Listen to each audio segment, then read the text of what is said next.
Bonjour, bonjour, ici Noémie Merlan.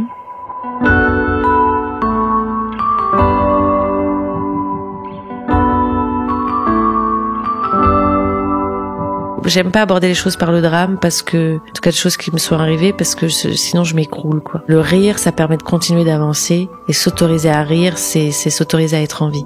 Je suis très très heureuse de recevoir Noémie Merlan dans ce nouvel épisode. Elle est merveilleuse, Noémie Merlan, dans Le portrait de la jeune fille en feu de Céline Sciamma, dans Les Olympiades de Jacques Audiard, dans L'Innocent de Louis Garrel, avec lequel d'ailleurs elle a gagné le César de la meilleure actrice dans un second rôle. Et la liste de ses rôles géniaux est encore longue.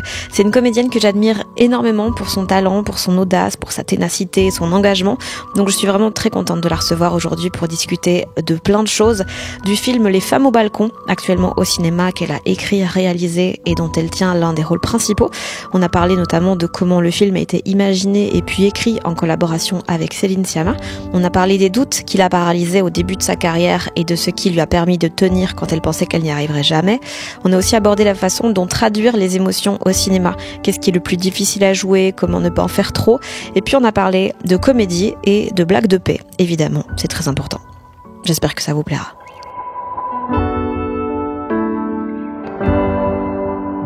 Comment ça va déjà ? Eh bien, ça va. Un petit peu malade. On arrive à la fin du tour promotion, mais ça va. Très contente, hâte que le film sorte. Un peu stressée aussi. Les gens, dans les premières, ils ont réagi comment ? Alors, on a fait pas mal de premières là depuis Cannes et ça réagit beaucoup pendant la séance. Donc ça rigole beaucoup. On entend des cris, on entend des... et des moments beaucoup plus silencieux et avec une tension palpable. Donc c'est chouette, en fait, ça fait un peu montagne russe et les réactions autour du film. Et puis quand on sort et qu'on va à la rencontre du public, c'est intéressant de voir parce qu'on pourrait penser que c'est un film de femmes, donc pour les femmes, alors que pas du tout, c'est un film pour tout le monde, je pense. Et je suis contente de voir qu'il y a beaucoup de femmes et d'hommes qui viennent, et de femmes et d'hommes qui viennent me faire part de leur réaction à chaud. Et jusqu'à présent, il y a beaucoup d'enthousiasme, beaucoup de femmes qui me disent que ça leur fait du bien, qu'elles ont envie d'arracher leur chemise et de marcher seins nus dans la rue, ou qui ont l'impression d'avoir évacué, qui a un côté cathartique pour elles aussi, qui souvent ont vécu des choses. Et puis il y a des hommes aussi qui sont contents de voir des femmes comme ça, qui reprennent l'espace de leur corps et de l'espace tout court. Et il y en a d'autres qui sont étonnés, et on sent qu'ils sont un peu mal et qui se disent, en tout cas, qui se disent qu'ils m'ont dit. Je prends conscience de choses, en fait. Je crois que parce qu'il y a une scène de viol conjugal dans le film, et parfois ils me disent, et même devant leurs femmes, je crois que j'ai déjà fait ça. Je crois que je me demande si j'ai pas déjà eu un comportement un peu comme ça. Et en fait, c'est intéressant parce que le but du film, c'est ça, c'est qu'on en discute tous ensemble, quoi. C'est pour ça aussi que j'ai utilisé le ton de la comédie. Et enfin, il y a ceux sûrement qui n'aiment pas, qui viennent pas me voir, ou qui vraiment trouvent que le film est contre eux. Il y a aussi des hommes qui pensent que le film est contre eux. Bon, là, souvent, je dis pas du tout. C'est contre les agresseurs. Et puis, c'est un film qui se prend pas non plus trop au sérieux, même si on parle d'un sujet sérieux. Donc, il faut pas prendre personnellement les choses. Comme nous, en tant que femmes, le nombre de films d'hommes où on a quelques personnages féminins qui sont complètement demeurés et naïfs ou complètement vénales et machiavéliques, ou alors complètement violentés. On n'est pas, on prend pas forcément les choses. On n'a pas le luxe de pouvoir le faire. Non, on n'a pas le luxe de pouvoir le faire. Et puis voilà, on regarde les films. Souvent, on trouve quand même les qualités du film. On les regarde. On a tellement l'habitude de les regarder justement, tout en n'ayant jamais où se trouver représenté. Et c'est vrai que l'inverse, pour certaines personnes là. Le fait que je ne mette pas un sauveur dans le film dérange, mais c'est intéressant aussi. C'est-à-dire que ça permet d'avoir aussi ce genre de discussion par rapport à ça. Et toi, c'est des rôles que t'aurais aimé qu'on t'écrive avant que tu commences toi-même à écrire et réaliser ? Oui, je pense. Après, j'ai quand même eu la chance d'avoir, en tant qu'actrice, travaillé avec beaucoup de réalisatrices ou de réalisateurs qui, justement, faisaient ce travail de de représenter des femmes, non pas dans ce que je viens de dire, dans un espèce de truc un peu inexistant, enfin complètement soit objectivé, soit qui est là juste pour servir un homme, un personnage masculin et qui n'a aucune finalement vraiment incarnation. Au contraire, j'ai toujours fait des femmes qui sont à la quête d'elles-mêmes et à l'exploration de leurs désirs, leurs envies. Et j'entends dans beaucoup de tes rôles, il y a un truc de reprise du contrôle qui est assez folle, que ce soit dans les Olympiades, dans Portrait, enfin dans pas mal Jumbo. Oui. C'est encore autre chose, mais on est dans des femmes qui essaient de reprendre le contrôle, ou de reprendre le contrôle de leurs envies, de leurs désirs, ouais. Et c'est conscient quand tu choisis tes rôles, ou c'est quelque chose que tu as remarqué au fur et à mesure après quelques-uns? Au départ, c'était inconscient, je m'en suis rendu compte au fur et à mesure, et puis maintenant, ça devient peut-être un peu plus conscient, oui. Le ton de la comédie, j'ai l'impression que ça te faisait peur avant. En interview, tu disais que c'était, notamment avec Nadia Tereskevich, il y avait une interview croisée où vous parliez du fait que ça vous faisait peur comme style. Avant L'Innocent notamment. Maintenant, c'est un truc dans lequel t'es totalement à l'aise, ou tu t'hésites toujours un peu? Non, je suis beaucoup plus à l'aise. Alors, totalement à l'aise, non, et heureusement, parce que je pars du principe que il vaut mieux toujours un peu douter, parce que ça nous oblige à tendre vers le mieux, quoi.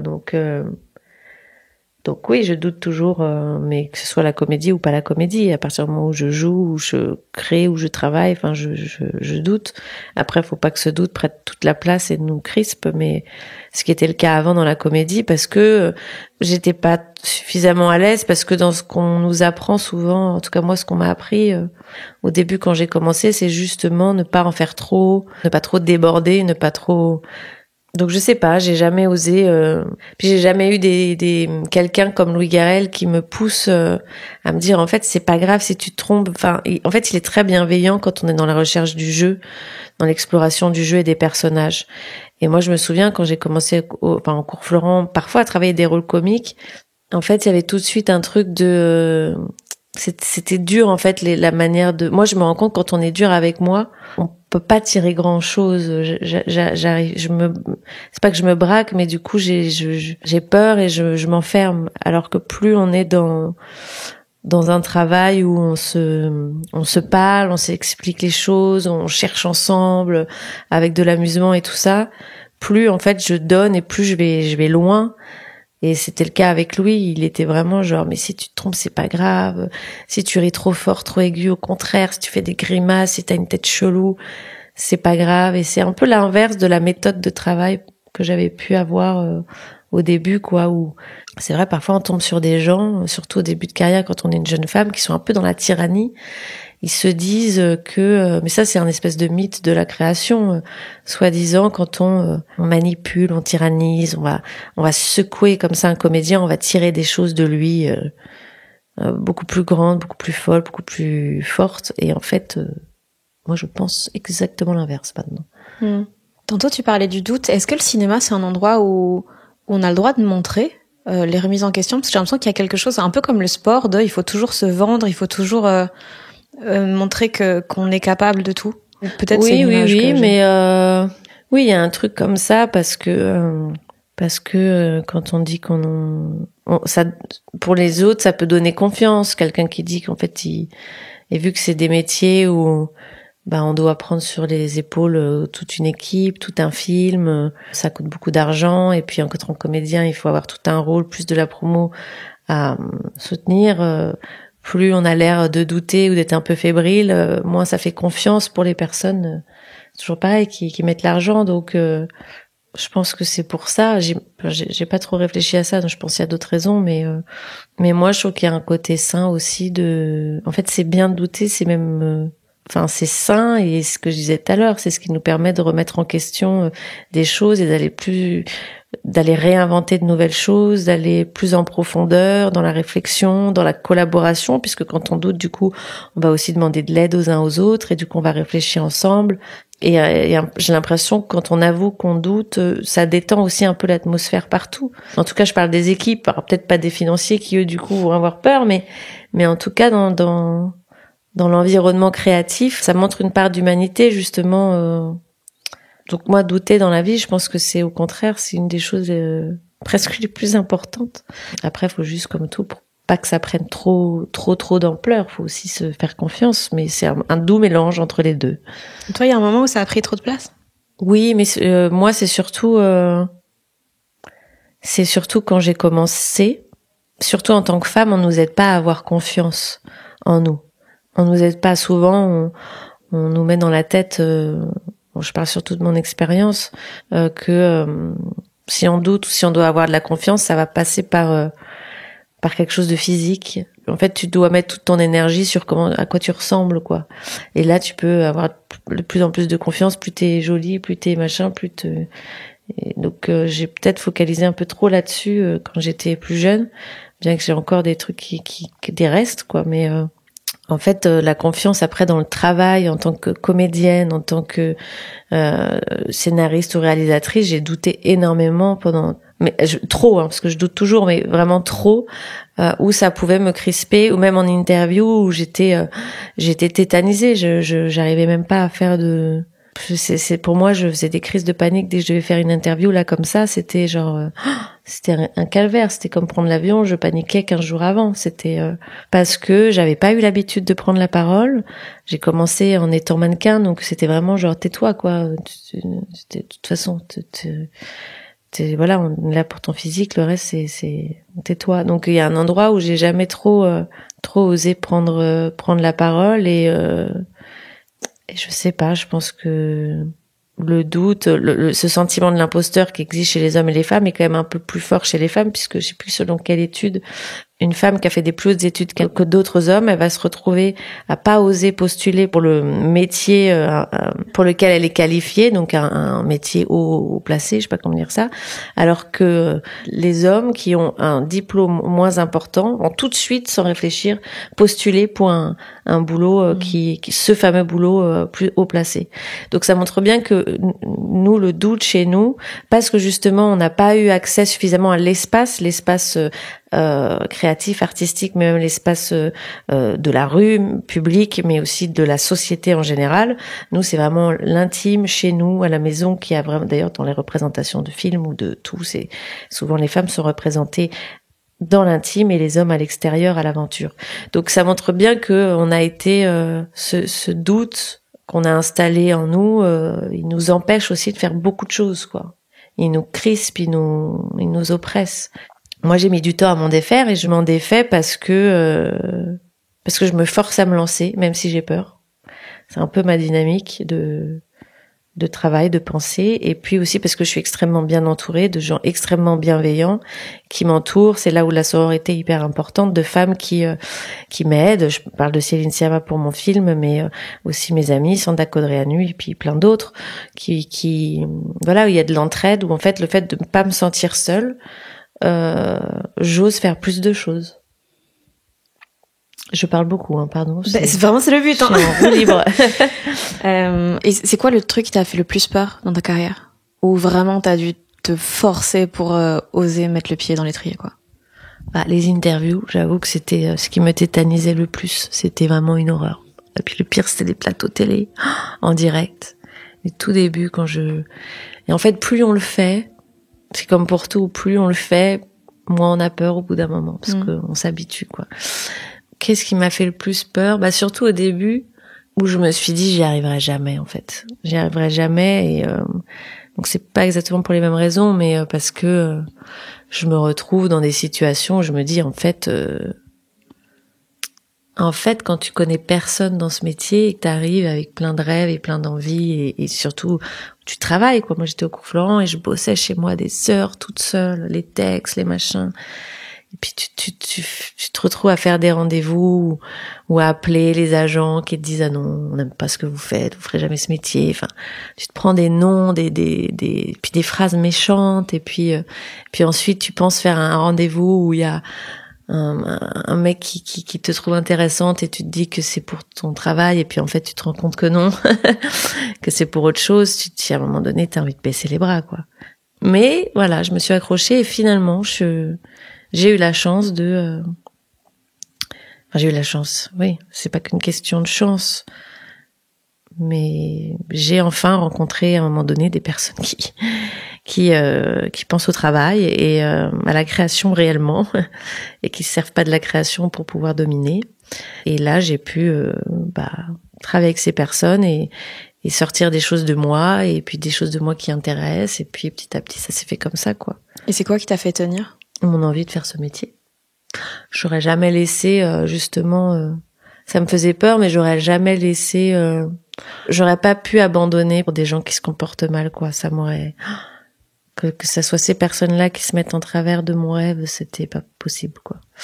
Donc c'est ça qui me faisait tenir et puis c'est aussi parce que j'avais rencontré déjà Sanda Codreanu à l'époque au Cours Florent qui joue dans le film.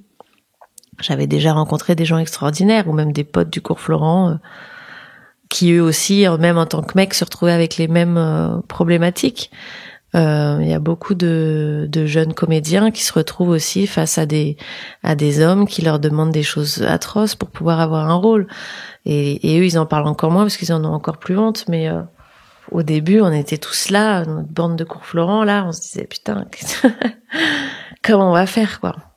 Mais bon, ouais, c'est vrai, il y en a qui abandonnent, du coup. Il y en a qui lâchent l'affaire. Il y en a qui perdent complètement confiance en eux parce que c'est trop violent. Puis il y en a qui y arrivent petit à petit et qui s'entraident et qui tout ça, quoi. Et toi, quand t'es arrivée au Cours Florent, c'était déjà évident que c'est ce que tu voulais ou c'est juste Non, je l'ai découvert au Cours Florent. Ouais.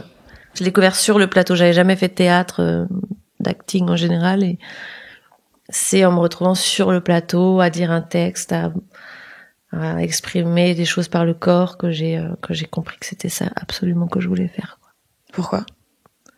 Parce que je me sentais plus libre sur un plateau que dans la vie. J'avais déjà commencé le mannequinat, même étant plus jeune, j'étais un peu toujours je savais jamais trop quoi dire, je doutais toujours un peu trop, j'avais toujours peur de passer pour une fille bête, dire un truc qui va pas ou qui déplaise ou donc il y a un endroit où j'étais un peu toujours oppressée et crispée et quand je me suis retrouvée à être sur un plateau, là en fait, t'as le droit, tout est possible. Je sais pas comment dire, je sais que j'avais le droit parce que c'était un rôle et que c'était pas moi, donc je pouvais vraiment y aller à fond. Je pouvais être plein de choses que je n'osais pas être dans la vie. Et t'avais aucune barrière de, par exemple, prendre de la place ou même crier, même si c'est dans le cadre d'un rôle. Comment tu lâches ? Comment tu te dis j'ai le droit ? Est-ce que pour toi c'était évident ? Ah, c'était évident. Ouais. Du coup, je lâchais vraiment tout d'un coup parce que c'était cet espace me disait que j'avais le droit. En fait, c'est un espace, la scène, qui est un espace que je n'avais pas dans la vie réelle. Il y a pas beaucoup d'espace pour les femmes dans la vie réelle. Ça commence à changer, mais en vrai, il y a moins d'espace pour les femmes. Et en plus, l'espace avec notre corps, il a été tellement colonisé, ce corps, d'une certaine manière, que c'est difficile de même nous d'y avoir accès à notre propre corps. Moi, j'ai eu un accès très compliqué à mon corps en étant jeune, et même avec lui, j'étais pas connectée, j'avais pas d'espace, donc. L'espace de la scène, c'est le seul endroit où vraiment c'était, voilà, un cadre, cet espace-là. Et là, tu peux tout faire. Et là, ton corps, il a le droit de s'exprimer, il est en vie, il peut faire ce qu'il veut aussi. Donc, j'étais d'un coup connectée de manière absolument sublime et magique à tout ça, quoi. Et donc, pour moi, c'était évident que c'était mon espace vital. Et est-ce que ce rapport au corps, notamment, et à la connexion avec, est-ce que ça a continué de se développer avec les différents rôles ? Est-ce qu'il y a un rôle en particulier qui t'a... Oui, il y en a plein. En vrai, à chaque fois, petit à petit, sauf certains qui n'ont ni queue ni tête, je ne citerai pas, mais oui, j'ai très souvent eu des rôles qui m'ont, je sais pas, que ce soit Le ciel attendra, que ce soit Jumbo, que ce soit Portrait de la jeune fille en feu, qui a vraiment été une vraie révélation pour plein de choses. Même les Olympiades dont tu parlais tout à l'heure. Enfin, j'ai presque tous les rôles quand même que j'ai faits m'ont à chaque fois permis d'augmenter cet espace. Tu disais tantôt quand t'es arrivée au Cours Florent, il y avait ce truc d'avoir peur d'avoir l'air bête et tout ça. J'ai l'impression que le cinéma c'est un milieu assez snob en vrai et que quand t'en fais pas partie, c'est assez compliqué de t'intégrer dedans.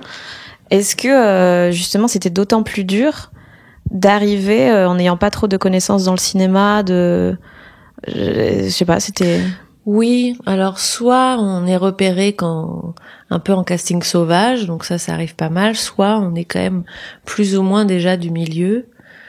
Quand on est entre les deux, c'est-à-dire qu'on veut être comédien ou comédienne et qu'on bataille pour ça, je parle en France parce qu'à l'étranger c'est un peu différent. C'est, je sais pas, c'est comme si c'était pas hyper bien vu non plus, quoi. Oui, moi je suis arrivée un peu naïve quand je suis arrivée au cours Florent. Après, au cours Florent, il y en a, la plupart sont comme moi, c'est-à-dire veulent faire ce métier mais n'ont pas de contact, donc c'est aussi pour ça qu'ils font les cours Florent.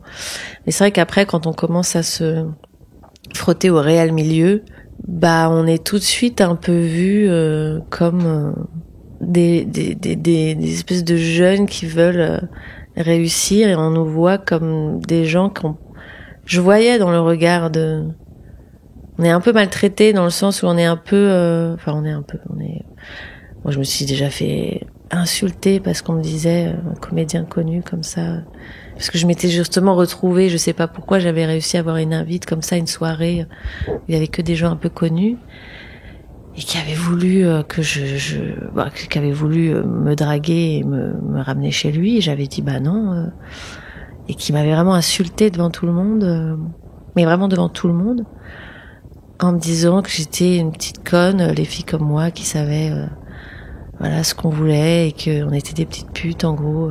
Et il y avait souvent ce truc-là, un peu ce regard-là, pas forcément jusqu'à ce niveau-là, mais de quand on est jeune, peut-être encore plus quand on est une femme et qu'on veut faire ce métier, on est, je sais pas comment dire, je sais pas le mot. On n'est pas pris du tout au sérieux, quoi. Et même on est un peu dénigré. Et ouais, c'est très étrange. J'ai toujours trouvé ça très étrange. Et personne n'a rien fait dans la soirée? Dans cette soirée-là? Ah bah non. Si, j'avais une copine qui était avec moi, qui disait, bah, elle t'a dit que non, quoi. Enfin, et il continuait, c'était l'enfer, il continuait, il m'insultait devant tout le monde, il criait fort, il est parti au bout d'un moment, vraiment, en m'insultant de tous les noms, devant tout le monde. Personne n'a rien dit. Personne n'a rien dit, et tout le monde m'a même dit, oh, tu sais, il est pas méchant, en vrai, t'aurais pu y aller. Déjà, non, j'aurais pas pu y aller parce que je ne voulais pas y aller. Et puis, t'aurais pu y aller. Et puis, il est pas assez bon. Il est juste un peu, voilà, il a un peu bu. Il a pas, voilà. Mais ça, c'est vraiment un exemple de tant de choses en fait. Dans les carrières de comédienne, c'est un petit truc, quoi. C'est ça qui est fou. Ça devrait pas être un petit truc, mais c'est un petit truc. C'est vraiment, c'est cet environnement-là, quand même, au début, quand on commence, c'est presque que ça. Je dis bien presque, parce que j'ai eu la chance de tomber sur des gens qui, je pense aux héritiers, à Marie Castille, à Ariane Ascaride, petit à petit, les gens que je rencontre, où tu travailles, où tu te rends compte, voilà, il y a des gens là, c'est des femmes, mais qui te considèrent pour ton travail, quoi. Comment t'as appris que t'étais douée? Alors je sais pas, parfois je suis douée, parfois je suis pas douée, je pense que c'est le travail qui paye en fait. Moi je crois que j'ai compris assez vite que tout le monde pouvait être doué. Après c'est une question justement de pas laisser les autres éteindre la flamme, quoi. Et donc cette flamme, c'est une flamme qui nous permet de rechercher, de douter à la bonne mesure et d'aller explorer, rechercher un peu l'âme humaine, comment l'exprimer avec notre corps, comment utiliser notre corps, comment le faire vibrer de la bonne manière pour que ça se connecte avec les autres, quoi. Et ça c'est énormément de travail. Et à un moment donné, je me souviens, c'était à la fin de mes années au cours Florent.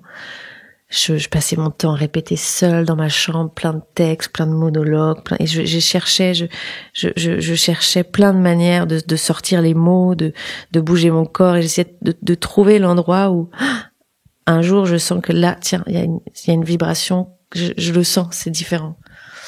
Et c'est des choses aussi que tu travailles avec j'avais un prof à l'époque au cours Florent extraordinaire, et parce qu'ils ont pas tous été j'ai eu beaucoup de profs au cours Florent, ils ont pas tous été dans ce truc un peu tyrannique, quoi. Il y en a qui étaient au contraire dans une recherche, vraiment une collaboration, et un jour on a trouvé cette bonne vibration, et je me suis dit j'y suis arrivée, maintenant je sais comment. Mais je pense que c'est pour tout, c'est comme quand on travaille un instrument depuis qu'on est tout petit et qu'on lâche pas l'instrument, au bout d'un moment on devient doué. Enfin, je veux dire, c'est pareil en fait avec notre instrument du corps et notre voix et notre regard, c'est pareil, c'est du travail, et puis à un moment donné on arrive à le maîtriser.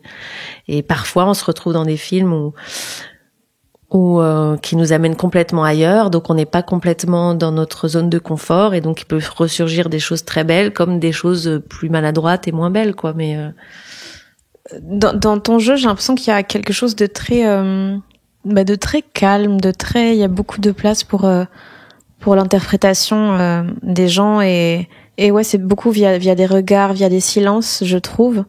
Est-ce que c'est un truc que t'as travaillé? Est-ce que c'est quelque chose, juste c'est ta personnalité ou est-ce que c'est ma personnalité? Non, c'est ma personnalité. Je suis, pour le coup, c'est pas ça que je vais travailler. C'est-à-dire que je vais travailler mes rôles, hein, mais je vais pas travailler en mode il faut que je sois douce ou que j'ai l'air. Je parlais pas de douceur. C'est quoi le mot? Je sais pas, de calme et d'observation et oui. de. Oui, voilà, ça. En fait, je vais travailler les regards, par exemple, parce que je sais que les silences ont une place énorme dans la vie, et la manière dont on se regarde les uns les autres, et donc il y a une poésie que j'aime beaucoup là-dedans, et donc je vais aller travailler, non pas à me dire tiens j'ai envie d'avoir de travailler mon calme, ou d'avoir l'air calme, ou j'ai envie de créer un personnage comme ça qui est un peu calme. Non, je vais juste me dire tiens, là j'ai envie de regarder de cette manière-là, j'ai envie de respirer de cette manière-là, parce que à ce moment-là, mon personnage peut-être pense à ça ou ressent ça. C'est plus dans ces termes-là et du coup, parfois, oui, ça donne cet air calme, mais que je crois que je peux avoir dans la vie, parce que c'est quelque chose qu'on me dit souvent. Moi, je me rends pas compte, mais on me dit souvent que j'ai l'air calme et posé et à beaucoup regarder. Mais disons que j'ai l'impression que la plupart des gens ont peur du silence, là où toi, j'ai l'impression que tu l'acceptes très facilement. Ah oui, bah voilà, bah oui, ça pour le coup, oui.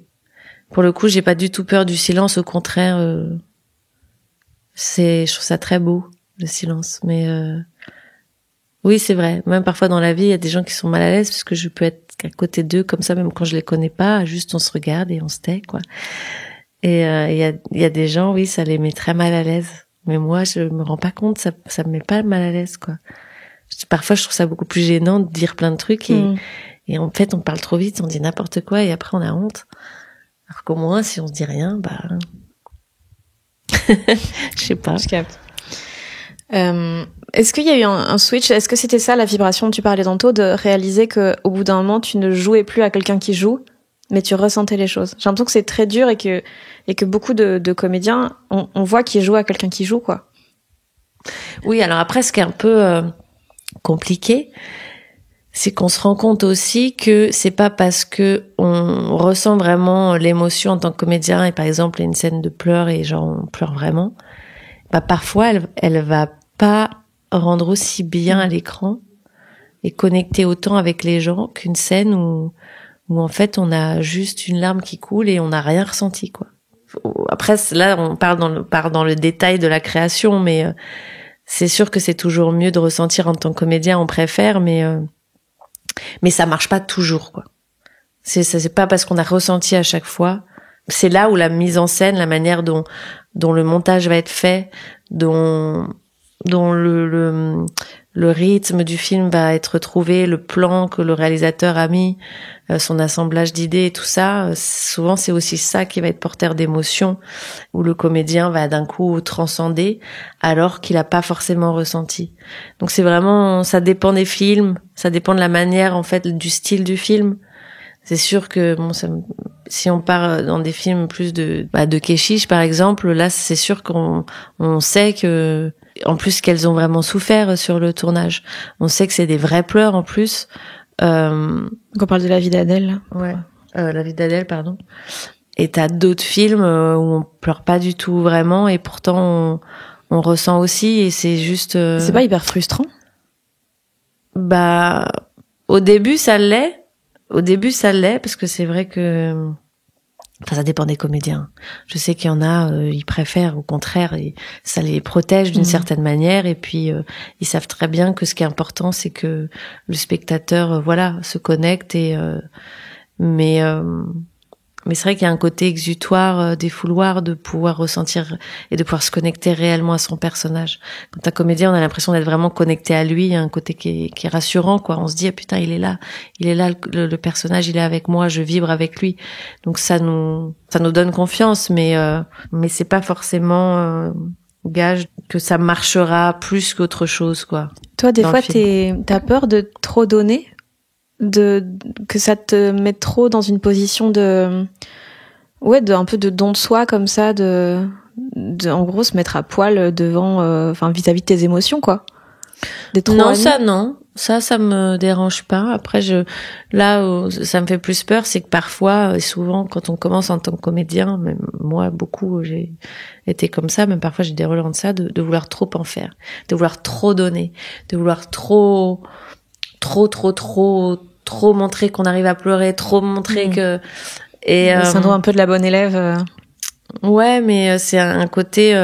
on a l'impression que plus on va montrer des émotions très fortes, avec des cris, avec des pleurs, plus on va être extraordinaire ou vu ou remarqué alors qu'en fait le plus dur et le plus intéressant se passe dans les silences, se passe dans des choses parfois beaucoup plus ou dans les rires, dans le rythme et le rebond de la comédie. Ça va être très dur et très intéressant. Dans le sous-texte de phrases que tu dois dire et tu dois faire comprendre des choses en sous-texte. Tout ça, c'est beaucoup plus dur et en fait beaucoup plus intéressant et payant finalement à la fin. Que ces fameuses scènes de pleurs qu'on a tous envie d'avoir quand on est au cours de théâtre et quand on commence à faire des films, on a envie d'avoir des gros trucs comme ça à jouer. Et c'est pas forcément ce qu'il y a de plus... J'ai pas la fin de ma phrase. T'as directement réussi, toi, à faire confiance au réal? Ou est-ce que des fois, on te dirigeait et tu te disais, waouh, ça va être nul? Ah bah oui. Ok. Ah bah parfois même avec Louis, je me disais qu'est-ce qu'il me demande, ça va être ridicule. On est en train de faire n'importe quoi. Et puis en fait, c'était super. Mais bon, mais c'est pas parce que parfois je remettais en question ce que me demandait le réal que je le faisais pas. Je pars du principe où si je dis oui à un film, après je peux faire part de mes questionnements, je peux aussi demander à essayer quand même autre chose au cas où, mais je me dis que malgré tout, je fais confiance en la vision d'un réal ou d'une réal, donc il faut que j'essaye ce que ce réal ou cette réal a dans la tête. Donc j'écoute et je fais. Mais ça veut pas dire que je doute pas, mais je le fais quand même. Et après coup, souvent, je me suis rendu compte que c'était bien et que ça marchait. Donc il faut toujours sortir de sa zone de confort et de ce qu'on se dit qu'on sait, alors que souvent on sait pas. Comment tu fais pour diriger des acteurs en étant toi-même dans la scène, que ce soit là pour Les Femmes au balcon ou pour 1008 à mon amour? Parfois je les dirige pendant la scène, surtout quand je suis de dos. Sinon, entre chaque prise, je vais relire la scène qu'on vient de tourner, je vais la regarder, et ensuite je fais comme un réal normal. Ça veut dire que ton cerveau, il doit être à fond sur deux choses en même temps. Toi, être convaincante dans ce que tu fais, plus diriger les autres. Oui, et en même temps, le fait de jouer directement avec les comédiennes, j'ai l'impression de ressentir le film de l'intérieur. Je suis un personnage avec elles, je sens le film de l'intérieur. Donc il y a un endroit aussi qui est plus direct avec le film, qui est intéressant. Mais je jouerai pas toujours si je peux continuer de réaliser. C'est parce que là, le rôle correspondait à ma vie, c'est un rôle qui est tiré de moi, le rôle d'Élise, de mon amitié avec le personnage de Nicole qui est réel, qui est vraiment Sanda.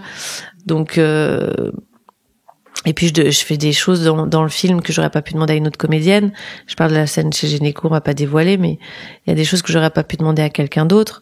Après, il faut savoir que là sur ce film-là, on a vraiment travaillé beaucoup en amont. On a travaillé toutes les scènes. Avec une chorégraphe et coach d'intimité d'ailleurs qui s'appelle Stéphanie Chen, et on a de cette manière-là, moi j'ai quasiment dessiné tous les plans à peu près que j'allais faire, à peu près toutes les interactions qui allaient se passer entre les différents personnages, et je savais en tant que comédienne comment j'allais jouer chaque scène du coup, à peu près. Il y a toujours pendant le tournage des accidents, des choses qui étaient pas prévues, donc faut changer des choses quoi, mais puis il y a des choses qui apparaissent et qui semblent mieux, donc on les fait, mais j'avais quand même énormément préparé, ce qui me permettait d'arriver sur le tournage de manière, c'était assez fluide, quoi, de passer de l'un à l'autre. Et puis aussi, j'avais quand même un entourage. Sanda, par exemple, elle aussi parfois me dirigeait parce qu'elle me connaît par cœur. On était donc au Cours Florent ensemble, on a fait beaucoup de choses ensemble. Elle connaît par cœur ma manière de jouer et comment faut me diriger pour réussir à atteindre un endroit. La chef-op, Evgenia Alexandrova et Armance Duris qui est au son, avec qui j'avais déjà travaillé, pareil, elles me connaissent très bien, donc elles savent aussi quand il y a un truc qui va pas dans la scène, et que j'ai pas forcément vu, elles vont m'en parler, elles me dire tiens, là regarde peut-être que ça marche pas trop, donc ça me permet de. Et puis parfois Céline Sciamma était là aussi, donc en fait vu qu'on est dans un endroit très collaboratif avec des gens qui se connaissent bien et qui savent se parler, du coup moi ça m'a aidé. Comment ça s'est passé l'écriture avec Céline? Donc toi, il y avait l'idée qui partait d'une situation vraie sur laquelle t'as tiré, et puis après t'es allé voir Céline, ou comment ça s'est... Donc il y avait la situation vraie, donc des violences sexistes et sexuelles qu'on voit dans le film que j'ai pu subir, et donc que j'avais besoin d'évacuer à travers ce film, et de l'évacuer sous le thème d'une comédie, enfin sous le genre de la comédie et du gore. Parce que pour moi, c'est ma manière de m'exprimer. J'aime ce style de film. J'aime le côté montagne russe et le fait de tout s'autoriser, quitte à aller jusqu'au mauvais goût, ce que permet le film de genre, parce que ça va avec le fond du film, de femmes qui se libèrent et qui s'autorisent tout. Donc c'est un film très cathartique, et pour moi, l'humour, c'est ce qui permet de finalement, c'est comme une arme. J'aime pas aborder les choses par le drame, parce que, en tout cas, de choses qui me sont arrivées, parce que sinon je m'écroule, quoi. Le rire, ça permet de continuer d'avancer, et s'autoriser à rire, c'est s'autoriser à être en vie. Et donc j'ai commencé à écrire chez Sanda Codreanu, chez qui je vivais avec ses sœurs, entre femmes comme ça, parce que je m'étais un peu enfuie d'un quotidien qui était irrespirable, un peu comme mon personnage. Et pour la première fois, j'avais la connexion et l'écoute nécessaire pour me libérer, quoi. Et c'est pour ça que j'ai commencé à écrire ce film avec elle, avec Sanda, chez elle. Et puis Céline, avec qui j'étais très amie déjà donc depuis Portrait, connaissait l'existence mais j'osais pas trop lui demander de l'aide parce que j'osais pas. Tout simplement, j'ai pas peur de déranger, ou j'en sais rien. Et c'est elle qui m'a dit un jour, mais Noémie, pourquoi tu me fais pas lire? Justement, on passe notre temps à parler de sororité, donc en fait je suis là, moi. Et puis c'est vrai que ni moi ni Sanda on est scénaristes, donc il y a quelque chose qui nous manquait. J'avais déjà plusieurs versions de scénario, mais j'avais des nouvelles idées très très fortes, très très farfelues aussi, très très folles que j'arrivais pas à caler dans le scénario, et je commençais à bloquer, je commençais à plus rien voir, et elle est vraiment arrivée au bon moment. Et avec elle j'ai commencé à écrire, et ça a duré presque 1 an. Et c'était d'une fluidité absolue. On s'est amusé, et en même temps, elle me permettait de structurer mon récit et surtout de protéger mes idées, de faire en sorte qu'elles fonctionnent. T'as eu peur quand tu l'as envoyé à Céline, même si elle te l'avait demandé, donc ça te donnait la légitimité de le faire. Le moment où t'as mis la pièce jointe. Mais à chaque fois, pour n'importe qui, pour Céline, peut-être encore plus parce que c'est son métier, scénariste, et je l'admire énormément. Mais j'ai toujours peur de faire lire, même de le montrer, mon film. À chaque fois, j'ai la boule au ventre, j'ai peur. T'as peur de quoi? Je sais pas, que ça plaise pas, que ça plaise pas, ou que parce que je pense que c'est humain quand on fait quelque chose, quand on dit quelque chose, il y a des gens qui s'en foutent, qui arrivent à s'en foutre. Moi, j'arrive pas à m'en foutre.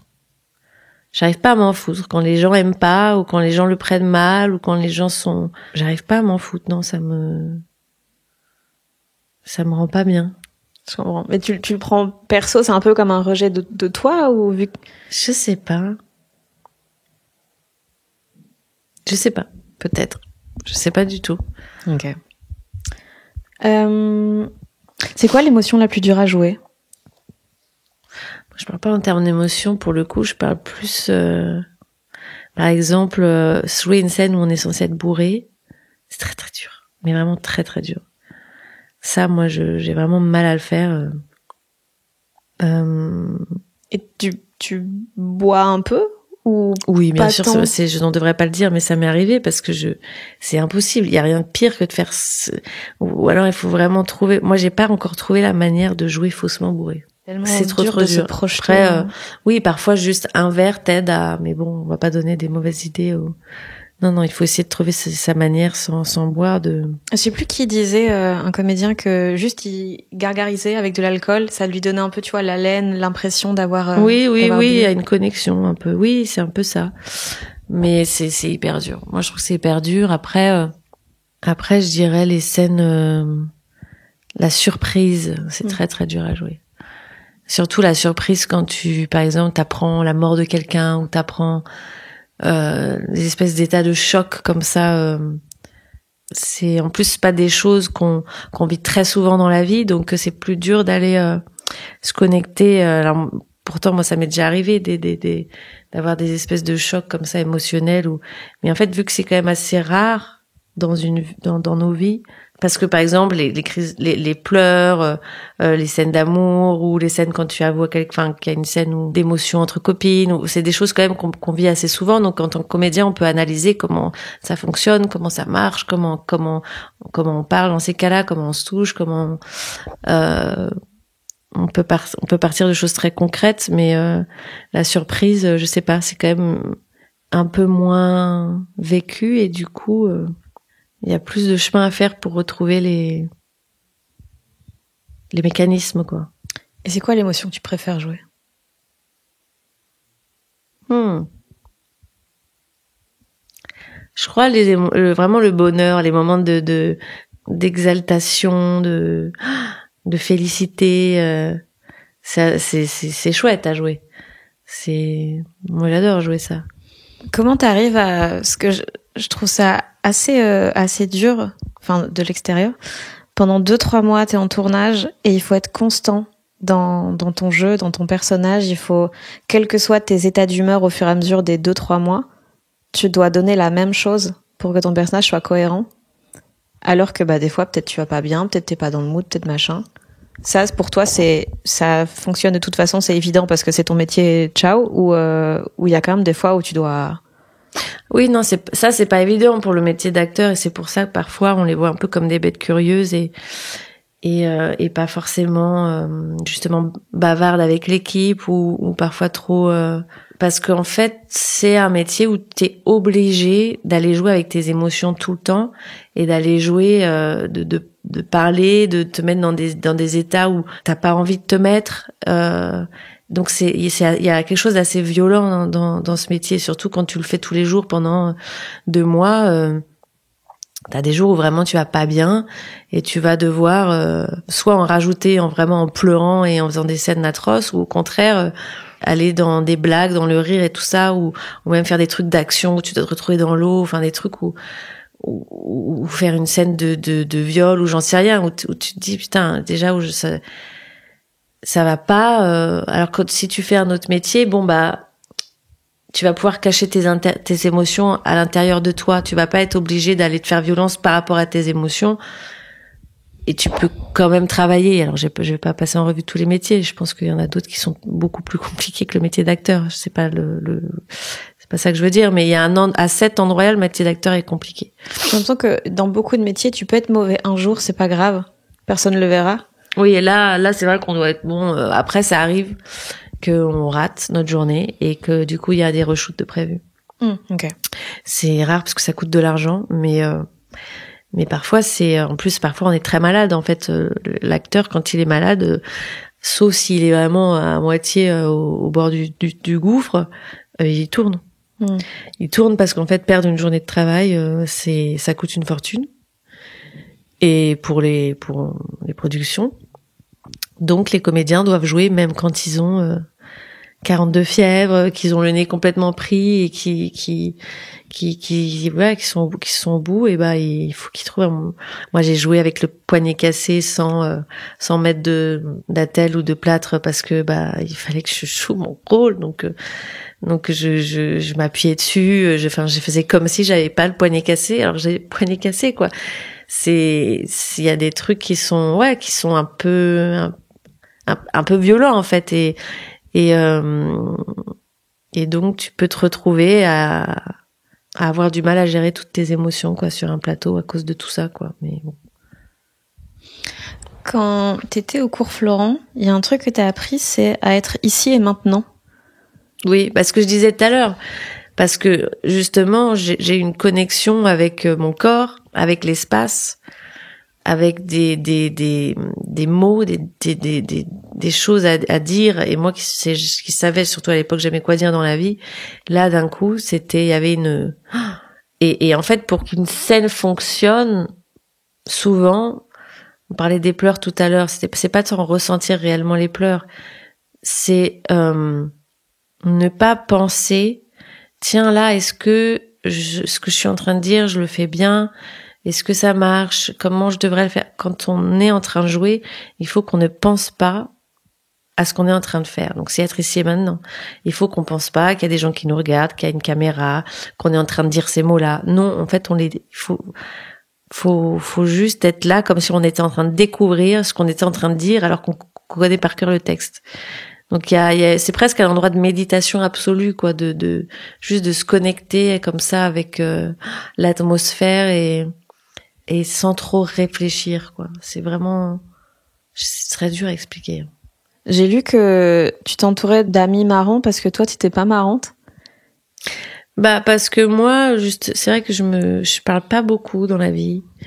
Je regarde beaucoup, j'observe beaucoup et je suis un peu tout le temps en train et ça, c'est vrai que c'est chiant parce que ça m'enlève, ça me fait penser à, comment il s'appelle, dans La Mouette, le personnage là, qui est tout le temps en train d'écrire dans ma tête des trucs, et un peu de piocher des éléments des moments qui se passent dans la vie.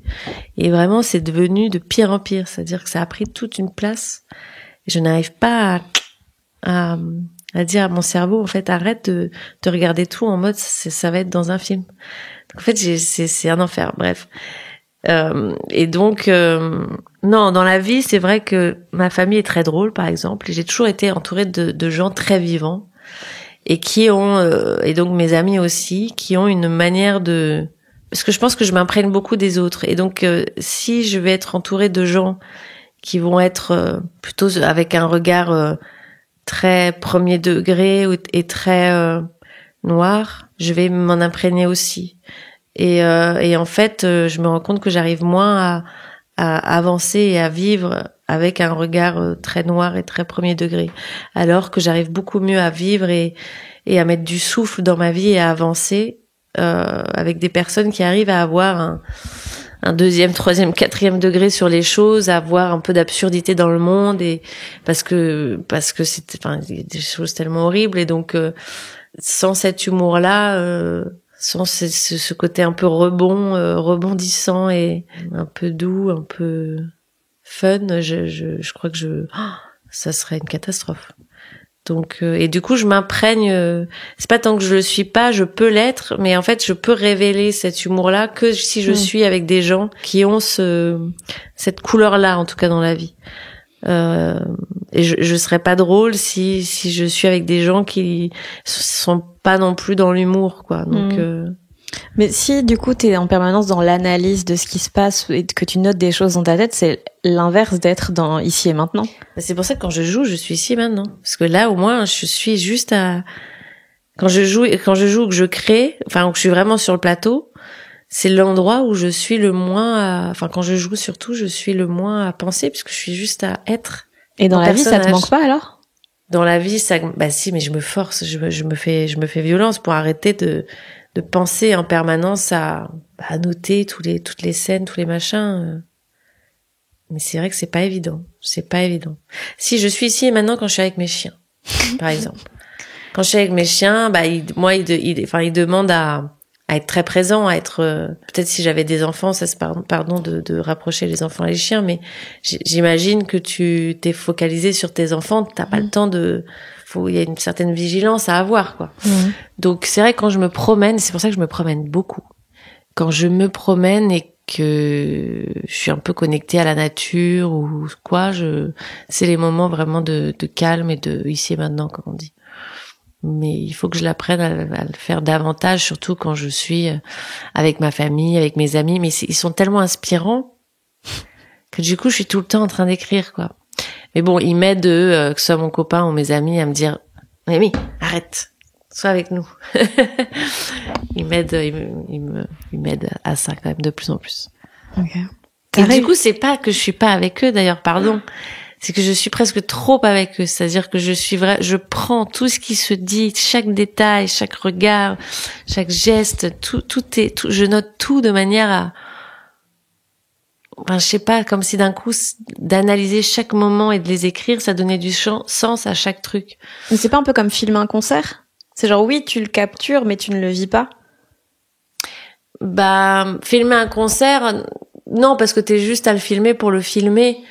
T'es pas en train de, au contraire, c'est-à-dire c'est comme si t'étais à un concert, mais que t'es pas juste à prendre le truc comme ça d'un coup, c'est que chaque lumière, chaque rayon de lumière sur le visage du chanteur, chaque note qui sort, le fait qu'il a fait tel mouvement dans son concert, à ce moment-là, tu le notes dans ta tête. Je sais pas comment dire, c'est que... Pour moi, là, ce que tu décris, c'est être défoncé. Ah oui? Ouais. Bon, bah ouais, moi, je suis défoncée en permanence. Et pourtant, je ne me défonce pas du tout. Donc, je pourrais pas te dire si c'est ça. Peut-être ça s'annule alors. Peut-être ça s'annule. Mais en fait, c'est un espèce de, voilà, de, pas clairvoyance, mais de zoomer vraiment tout dans les détails et de prendre tout comme merveilleux et du coup, ou intéressant, ou qui donne du sens et ouais, c'est un peu fucked up, mais il y a des scènes un peu gore dans le film, tu l'as dit. Toi, t'aimes bien le cinéma coréen. Ouais. Ça, je savais pas. C'est une façon d'exprimer la colère comme on la voit rarement dans les films, surtout quand ce sont des femmes les personnages principaux. Toi, comment t'exprimes ta colère? Je l'exprime pas vraiment, c'est ça le problème. Peut-être pour ça que j'ai fait ce film. J'exprime pas vraiment ma colère. C'est très très rare. Je peux me mettre en colère dans l'intime, mais c'est très très rare, quoi. Et souvent, 2 secondes après, je dis « Pardon, je sais pas bon. » Donc en fait, c'est jamais vraiment exprimé ou extériorisé ou évacué, je sais pas comment dire. Et donc le seul canal de sortie, c'est les films ou bien justement ça finit par exploser parce que t'as agglutiné toutes ces émotions Alors ça, oui. Non, et encore, moi, je suis plutôt quand vraiment j'ai agglutiné, comment dire, toutes ces émotions de colère. Souvent, je fuis, je pars. Ah ouais? Ouais, c'est plus ça. Je peux pas affronter toutes ces, et donc je pars. Non, c'est vraiment la seule manière pour moi. C'est vrai que c'est de la création, en tout cas par rapport aux différents traumatismes, qui est donc de la violence qui est emmagasinée en nous. À un moment donné, il faut bien qu'elle s'évacue. Surtout violence que j'avais mis un peu sous le tapis en mode bon, ça va en fait, j'ai vécu ça, mais comme on me dit que c'est pas très grave, bon bah j'arrive à vivre avec et puis j'arrive à être quand même en vie, à avancer quoi. Et en fait, on se rend pas compte de tous les impacts que ça a sur la libido, sur justement toutes mes crises d'angoisse, de panique et tout ça. C'est en fait directement lié au traumatisme, mais en fait moi j'avais pas fait de lien spécialement quoi. Je me disais tiens, pourquoi j'ai ça? Je faisais pas forcément de lien. Donc c'est bien qu'à un moment donné, il faut extérioriser toutes ces violences qu'on reçoit parce qu'on n'est pas dans une société où on a l'écoute et l'espace pour entendre cette colère et pour donner de la justice aussi, offrir de la justice. Du coup, c'est pour ça que j'avais besoin de l'évacuer dans un film. Mais de l'évacuer avec humour. Oui. Parce que la violence pure seule, j'aime pas. Et donc elle est évacuée avec humour. Il y a des blagues de paix qui sont totalement gratuites. Oui. C'est le fait qu'elles soient gratuites qui rend ça merveilleux. À quel moment tu t'es dit, ce qui manque là, c'est des problèmes d'intestin? Oui, c'est pour ça que c'est gratuit et pas gratuit, dans le sens où finalement, ça raconte beaucoup de choses, c'est épais. En plus, c'est le personnage de Marilyn Monroe qui pète, c'est-à-dire c'est Elise qui débarque chez ses copines encore dans le costume de Marilyn Monroe parce qu'elle revient d'un tournage où elle joue Marilyn Monroe et c'est en Marilyn Monroe qu'on la voit péter. Donc c'est complètement gratuit et en même temps c'est ça qui rend le truc important quoi.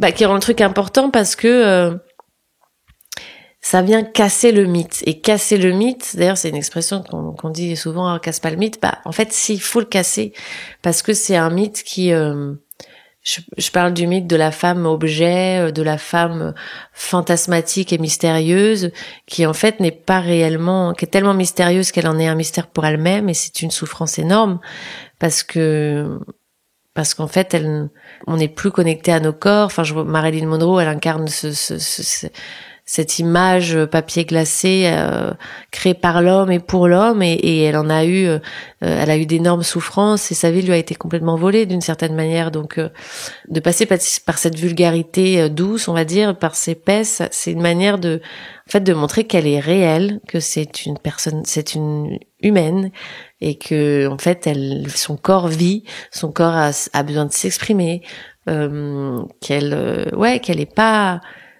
est pas que une espèce d'objet désirable, en fait, qu'elle est beaucoup plus que ça.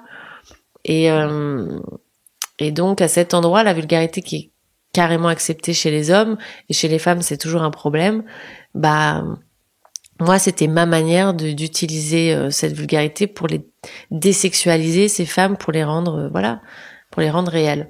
Donc du coup, ça va vraiment à l'encontre de là où t'as démarré dans le mannequinat et tout ça, de cette image très lisse, très plate. Comment on se libère des injonctions que t'as eues dès très jeune? T'avais 17 ans, il me semble.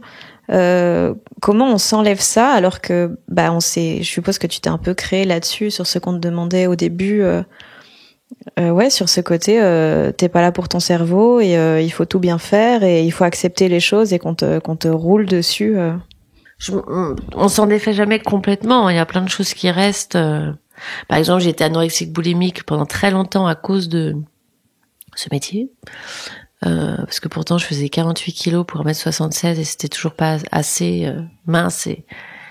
Mais donc, du coup, moi qui aimais manger, j'ai pas trouvé d'autre solution que d'être anorexique boulimique parce qu'à force, on devient complètement fucked up, à force d'être touché, pour voir si on n'a pas trop de graisse, d'être mesuré, on se rend pas compte, en plus on est jeune, donc et aujourd'hui donc je m'en suis sortie, ou je suis plus anorexique boulimique depuis longtemps maintenant, mais j'ai toujours ce truc de me regarder chaque jour, de me peser souvent, de me dire oh, merde, j'ai trop grossi, ou là ça va pas, ou là je suis trop boudinée, ou là, alors que je devrais carrément m'en foutre, mais c'est resté quand même. C'est mieux qu'avant, parce que je m'autorise à manger déjà, c'est bien, tu vois, mais je veux dire, ça reste, quoi.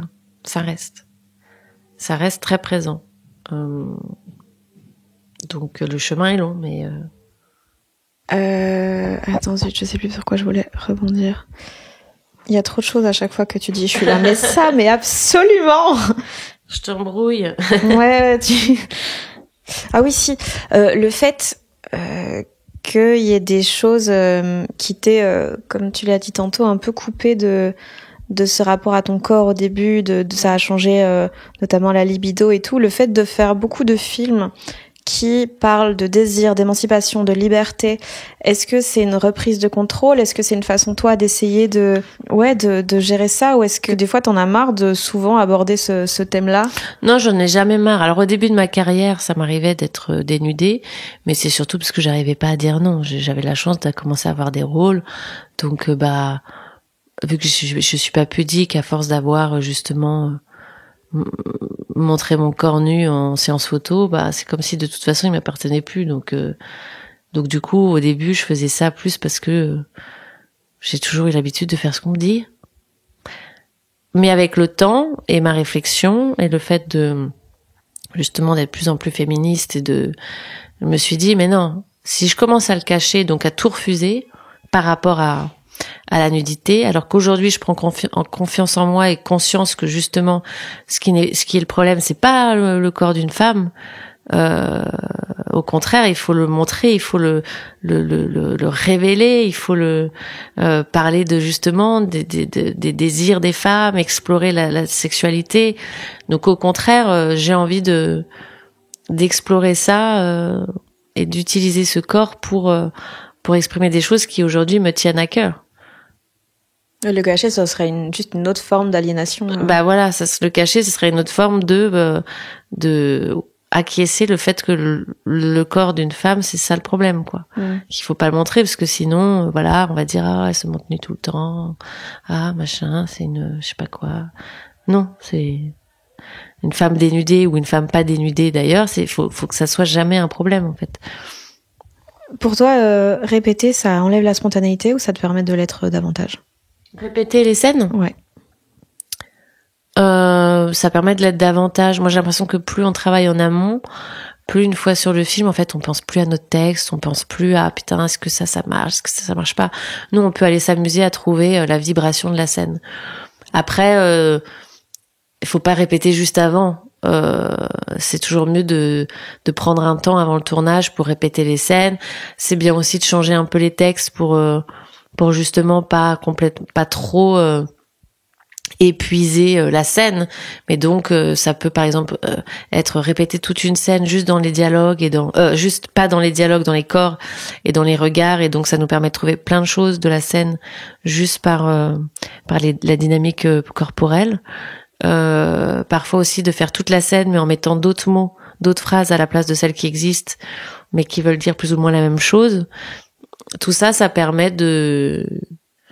d'arriver avec plus de liberté. Pour moi, hein, c'est pas, tout le monde n'est pas comme ça, mais moi, j'ai l'impression que c'est plutôt efficace quand même. Je t'ai entendu raconter qu'il y avait une différence assez grande entre la façon dont les Américains travaillent et les francophones travaillent, notamment dans le fait que en France, on a tendance à jouer davantage des rôles qui sont plus proches de nous, là où il y a plus de rôles de composition aux États-Unis. Est-ce que toi, t'as une préférence pour l'un des deux? Est-ce que jouer quelque chose de totalement différent, ça te donne plus de liberté? Ou est-ce que quand c'est le prolongement de toi-même, justement, tu peux davantage te raccrocher à des choses que tu connais? Je crois que j'aime mieux quand il y a un peu de composition. J'aime bien l'idée qu'un acteur, il fait un pas vers l'autre et il va aller essayer de se mettre dans la peau de différentes personnes et de créer un lien comme ça entre les êtres, et que finalement de toujours faire la même chose et de toujours tourner autour de soi-même en fait, et des mêmes manières d'interagir avec le monde, de penser, surtout de s'exprimer, parce que c'est surtout par rapport à comment on s'exprime.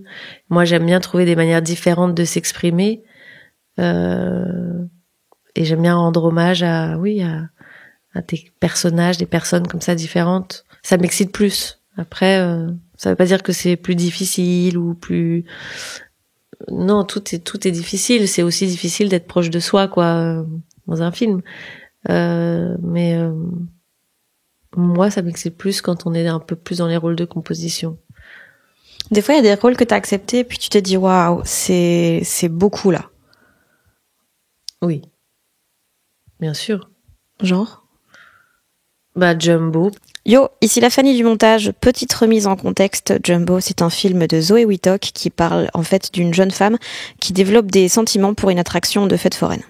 Jumbo, par exemple, parce qu'il fallait avoir une interaction avec une machine. Je me suis dit, mais je vais jamais réussir à jouer. Mais Jumbo, typiquement, à quel moment, qu'est-ce qui t'a fait dire oui? C'est tellement fou. Parce que c'est excitant, justement. C'est des histoires qui sont jamais racontées. Oui, c'est des univers jamais montrés, donc ça fait peur. Mais entre l'audace et le bourbier, la limite, elle est fine. Ah bah oui, mais ça, c'est le risque. Hein. Ça, faut avoir le goût du risque, j'avoue. Moi, j'ai le goût du risque. Il faut avoir le goût du risque. Ouais. Tu l'as jamais regretté? Ah non. Le goût du risque, pas Jumbo. Ah, parfois, je me dis, oh là là. Je risque gros, mais quand même, je prends Oui, des fois, je me dis, ah là là, j'espère que je vais quand même pouvoir continuer de faire ce que j'aime et que ça va pas me... mais c'est le jeu, quoi, parce que, je sais pas, la création, pour moi, va avec le risque. On peut pas vraiment créer et inventer de nouvelles choses et de nouveaux imaginaires si on prend pas de risque, et si on réinvente pas et qu'on est toujours dans la copie de ce qu'on a déjà fait 100 000 fois. Pour moi, c'est pas de la création, du coup, c'est de la recopie. Je sais pas comment dire, c'est pas vraiment de la création, quoi. Et là, qu'est-ce que t'aimerais créer qui te fait peur? Créer, moi, qui me fait peur? Voilà, je me suis lancée dans un péplum. Alors ça me fait peur. Là, je me dis, je prends un risque. Encore la Fanny du montage. Clairement, j'ai fait semblant de savoir ce qu'était un péplum parce que j'avais peur d'avoir l'air idiote. Mais voilà, je n'en avais aucune idée. Et si vous ne saviez pas non plus, eh bien, c'est un genre de cinéma qui raconte des choses qui se passent dans l'Antiquité. Voilà, tout simplement. Je me suis lancée à écrire un péplum punk et queer et adapté d'un livre qui s'appelle Sporus de Cristina Rodriguez. Ah bah là, ça me fait peur parce que déjà, je me dis ça coûte de l'argent. Est-ce que je vais réussir à trouver cet argent? Et puis 2, est-ce que c'est fou quoi. Mais en même temps, j'ai tellement envie, je suis tellement tombée amoureuse du personnage de Sporus que je ferais tout pour qu'il existe quoi. Donc mais ça fait peur. Alors là, franchement, ça fait peur. Mais comme Notre-Dame de Paris, je rêverais faire Esmeralda, réaliser Notre-Dame de Paris autour d'Esmeralda. Ça fait peur. Si je fais ça, c'est s'attaquer à Hugo, à un mythe quoi. Donc mais bon, faut prendre des risques. Enfin, j'aime bien prendre des risques. C'est quoi dont t'es la plus fière? Ce dont je suis là, je suis fière j'avoue, je suis fière de plein de choses. Je suis fière qu'on se soit créé des amis comme ça, une troupe d'amis magnifiques, quoi. C'est une très belle chose. Je suis fière de ce que j'ai réussi à faire, justement des risques que j'ai pris et qui pour moi ont payé dans le sens où personnellement ça m'a fait du bien et je crois que ça a fait du bien à certaines personnes qui viennent me le dire. Donc je me dis voilà, j'ai bien fait de le faire. Donc fière d'en être arrivée là, fière de mon couple et d'avoir créé quelque chose justement ensemble d'unique et qui est un peu différent de ce code du couple hétéro de la société qui est pour moi dans une dynamique, dans un modèle, en tout cas celui qu'on met toujours en avant souvent dans les films, qui n'est pas moi finalement celui qui me convient. Donc je suis contente d'avoir réussi avec mon partenaire à créer quelque chose de nouveau. Et il y a plein de choses dont je suis fière. Je suis fière d'avoir une famille comme ça et d'avoir un dialogue avec eux complètement hors du temps, dans le sens où on a un langage très particulier entre nous et je le trouve sublime. Je suis fière de mes chiens aussi. Je sais pas, de plein de choses. Je suis plutôt positive, quoi. Je vois toujours les trucs un peu positifs. Les trucs négatifs, j'ai tendance à les mettre sous le tapis, ce qui est pas forcément une bonne chose non plus, mais ça fonctionne bien, mais sur le court terme, quoi. Et voilà, sur le court terme, ça fonctionne bien. Merci beaucoup, Noémie. Merci à toi, merci beaucoup. J'espère que l'épisode vous a plu. Le film Les femmes au balcon est actuellement au cinéma. Allez-y, il est vraiment super. En description, je glisse comme toujours les liens via lesquels suivre Noémie Merlan. Et en attendant le prochain épisode, n'hésitez pas à vous abonner à ce podcast, à le suivre sur Instagram @JeanQuiDoute ou à me suivre moi @Fanny Ruet pour être tenu au courant de la suite. Des bisous. Et comme d'habitude, cet épisode a été mixé par l'incroyable, le merveilleux, le délicieux Maxime Wathieu.